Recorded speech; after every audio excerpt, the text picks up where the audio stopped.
আকাশবাণী কলকাতা, স্থানীয় সংবাদ বলছি পাঞ্চালী রায়। আপনারা দেখছেন বাংলা দর্পণ সংবাদ। চলুন শুরু করা যাক আজকের গুরুত্বপূর্ণ খবর। ছাত্রছাত্রীদের জন্য বড় খবর, পরীক্ষার নিয়মে বড় পরিবর্তন আসতে পারে। এই নতুন নিয়ম চালু হলে স্কুল ও কলেজের পরীক্ষার পদ্ধতিতে বড় পরিবর্তন দেখা যেতে পারে। তাই আপনি যদি ছাত্রছাত্রী হন বা আপনার বাড়িতে কেউ পড়াশোনা করে, তাহলে এই খবরটি আপনার জন্য খুবই গুরুত্বপূর্ণ। বর্তমান সময়ে শিক্ষা ব্যবস্থাকে আরও উন্নত এবং আধুনিক করার জন্য বিভিন্ন সময়ে নানা ধরনের পরিবর্তনের কথা উঠে আসে। সাম্প্রতিক সময়ে পরীক্ষার নিয়ম নিয়ে নতুন করে আলোচনা শুরু হয়েছে। শিক্ষা দপ্তরের বিভিন্ন সূত্রে জানা যাচ্ছে, ভবিষ্যতে পরীক্ষার পদ্ধতিতে কিছু গুরুত্বপূর্ণ পরিবর্তন আনা হতে পারে, যাতে পুরো শিক্ষা ব্যবস্থাটি আরও স্বচ্ছ, আধুনিক এবং কার্যকর হয়। বিশেষজ্ঞদের মতে, বর্তমান পরীক্ষার পদ্ধতিতে অনেক সময় ছাত্রছাত্রীরা শুধু মুখস্থ করে পরীক্ষা দেয়। এর ফলে অনেক ক্ষেত্রে প্রকৃত জ্ঞান বা বোঝার ক্ষমতা ঠিকমতো মূল্যায়ন করা সম্ভব হয় না। তাই নতুন যে পরিবর্তনের কথা ভাবা হচ্ছে, তার মূল উদ্দেশ্য হচ্ছে ছাত্রছাত্রীদের প্রকৃত দক্ষতা এবং বোঝার ক্ষমতা যাচাই করা।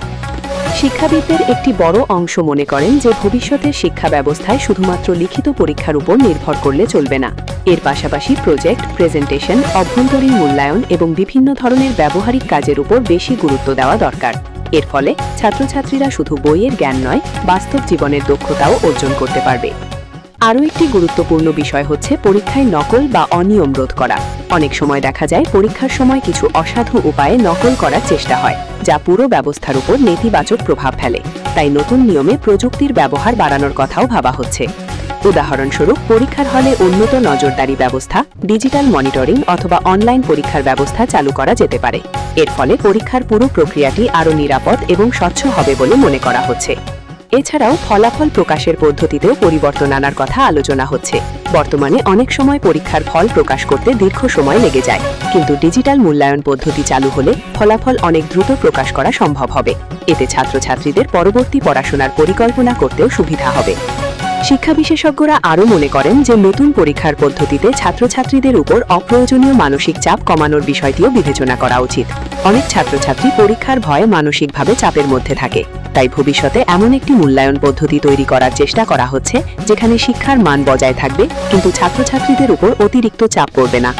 এই পরিবর্তনের আরেকটি গুরুত্বপূর্ণ দিক হল প্রযুক্তির ব্যবহার। বর্তমানে বিশ্বজুড়ে শিক্ষা ব্যবস্থায় ডিজিটাল প্রযুক্তির ব্যবহার দ্রুত বাড়ছে। Online class, digital learning platform এবং স্মার্ট ক্লাসরুম ইতিমধ্যেই অনেক জায়গায় চালু হয়েছে। তাই পরীক্ষার ক্ষেত্রেও প্রযুক্তির ব্যবহার বাড়ানোর বিষয়টি গুরুত্ব সহকারে দেখা হচ্ছে। তবে এই পরিবর্তনগুলি বাস্তবায়ন করতে গেলে বিভিন্ন দিক থেকে প্রস্তুতি নেওয়া প্রয়োজন। স্কুল, কলেজ, শিক্ষক এবং ছাত্রছাত্রীদের নতুন ব্যবস্থার সাথে মানিয়ে নিতে সময় লাগতে পারে। তাই ধীরে ধীরে এই পরিবর্তনগুলি চালু করার পরিকল্পনা করা হতে পারে বলে ধারণা করা হচ্ছে। শিক্ষা বিশেষজ্ঞদের মতে, যদি এই ধরনের পরিবর্তন সঠিকভাবে বাস্তবায়ন করা যায়, তাহলে ভবিষ্যতে শিক্ষা ব্যবস্থা আরও শক্তিশালী এবং কার্যকর হয়ে উঠবে। এতে ছাত্রছাত্রীরা শুধু পরীক্ষায় ভালো ফল করার জন্য নয়, বাস্তব জীবনের জন্য আরও ভালোভাবে প্রস্তুত হতে পারবে। সব মিলিয়ে বলা যায়, পরীক্ষার পদ্ধতিতে সম্ভাব্য এই পরিবর্তনগুলি শিক্ষা ব্যবস্থাকে আরও আধুনিক এবং স্বচ্ছ করার একটি গুরুত্বপূর্ণ পদক্ষেপ হতে পারে। যদিও এখনও এই বিষয়ে চূড়ান্ত সিদ্ধান্ত বা আনুষ্ঠানিক ঘোষণা আসেনি, তবে বিষয়টি নিয়ে আলোচনা শুরু হওয়ায় ছাত্রছাত্রী, অভিভাবক এবং শিক্ষকদের মধ্যে আগ্রহ তৈরি হয়েছে।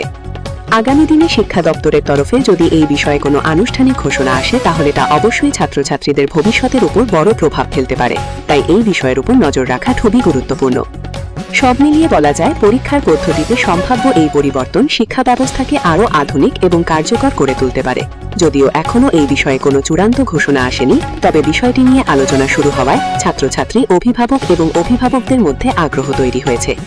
এই ধরনের গুরুত্বপূর্ণ খবর সবার আগে পেতে আমাদের চ্যানেল বাংলা দর্পণ সংবাদ সাবস্ক্রাইব করতে ভুলবেন না। ধন্যবাদ।